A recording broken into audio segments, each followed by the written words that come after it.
Être gay en Tunisie est un crime. Donc, on s'est enfuis à Malte pour être libre.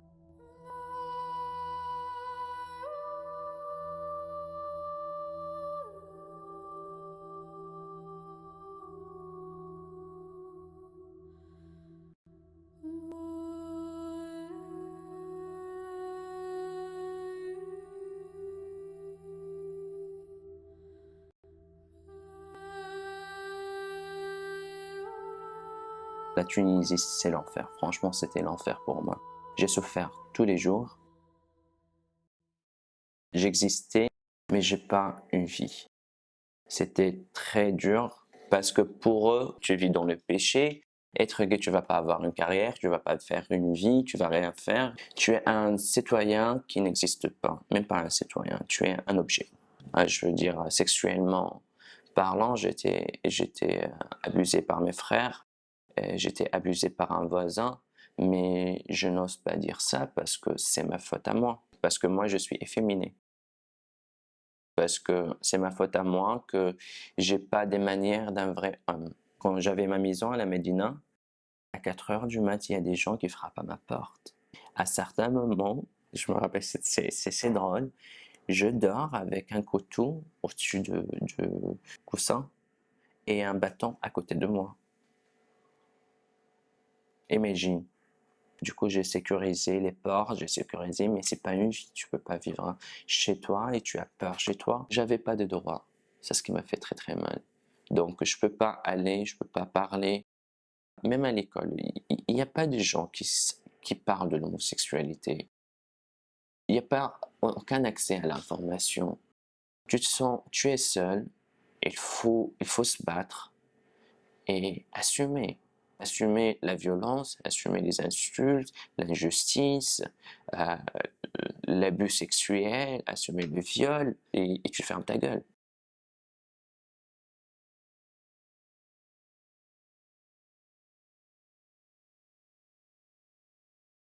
Avec mon frère, c'était toujours, il me suit sur Internet, il fouille mes documents et tout. Quand j'ai commencé l'activisme à l'âge de 18 ans, j'ai commencé à partager des trucs sur mon Facebook et tout. Et il était contre ça. Il a tout dit à mes parents, il a parlé avec eux et c'était une catastrophe. Ils ont décidé de me mettre dehors. La dernière fois que mon frère m'a appelé, il m'a dit si tu es gay, je vais te tuer. Ça, c'est pour de bon. Je suis pas fâché, je sais rien, mais c'est juste, je te dis ça pour faire gaffe. En Tunisie, même avec le comportement ou le physique, c'est quelque chose contre toi. Mettre des boucles d'oreilles, c'est quelque chose contre toi. D'avoir des longs cheveux, c'est quelque chose contre toi. Les policiers, ils ont une force, ils ont un pouvoir dans la rue et ils peuvent attaquer, ils peuvent accuser n'importe quelle personne. Par exemple, il y a un ami qui a eu un braquage. Il s'est allé au poste de police pour porter plainte. Et le mec qui a fait le braquage, c'était il est gay. Oui, et c'est une raison pour faire un braquage pour une personne en Tunisie. Et donc, l'autre, il a passé pour un braquage pour 6 mois. Et notre ami, il était passé pour homosexualité. Ils ont fait le test anal, un test forcé. Il le fait pour approuver que la personne il utilise la sodomie. Donc, et il a passé pour homosexualité pour 1 an.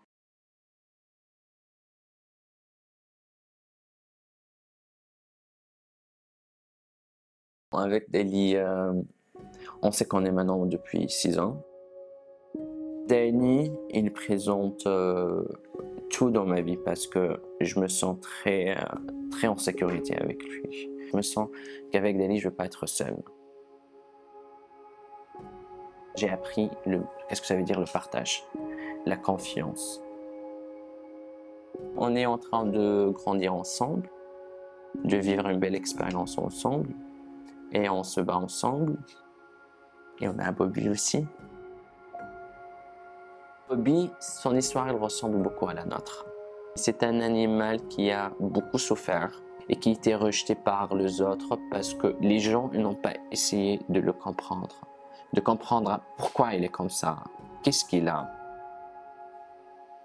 Il était enchaîné pour 3 ans et puis il était dans le refuge pour 1 an et personne n'a voulu le prendre. Le jour que j'ai décidé d'y aller voir Bob et la femme que j'ai parlé avec, elle m'a dit « Il n'aime pas les hommes et vous êtes deux gays ». Et j'ai dit « Ok, je vais le voir et on va essayer avec lui. Pourquoi pas, on le donne une chance ».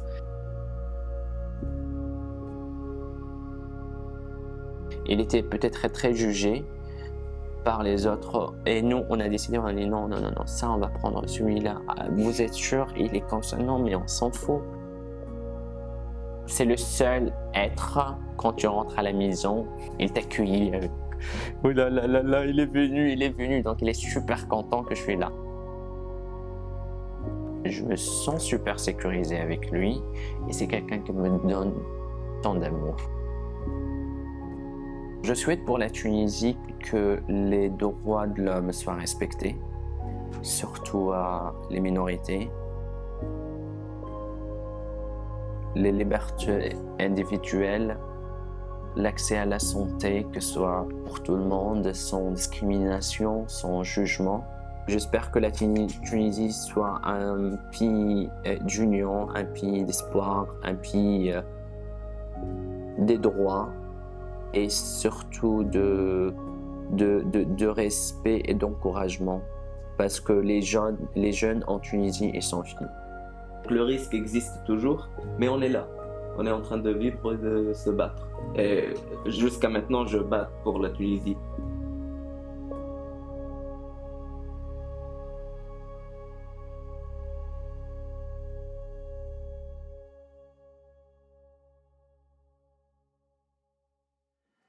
Ok, Peitas.